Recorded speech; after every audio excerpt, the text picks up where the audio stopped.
Avoid using self-leveling sealants on vertical or sloped cracks, or in hot, dusty, or crumbling conditions.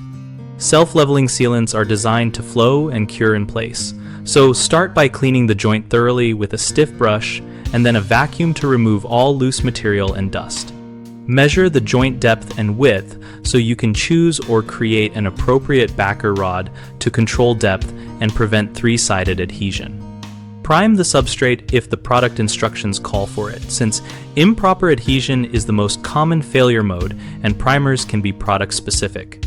Mix and handle at the manufacturer recommended temperature range, usually cool to moderate conditions, because heat reduces working time and increases runout.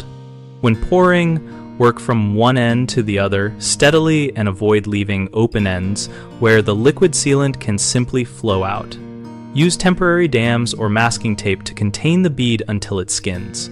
Finally, do not apply over crumbling concrete or loose aggregate. Repair the substrate first so the cured sealant bonds to sound material and carries the intended movement. Common mistakes start with using self-leveling sealant on vertical or sloped cracks, where gravity causes the material to run and leave voids. The fix is to use a non-sag, gun-grade sealant, or rebuild the joint to a horizontal configuration before pouring. Another frequent issue is working in hot temperatures that shorten pot life and increase bleeding. Solve this by cooling the work area, working in the morning or evening, and keeping materials shaded and conditioned to the recommended temperature. A third problem is applying over dusty, weak, or crumbling concrete, which prevents adhesion and leads to premature failure.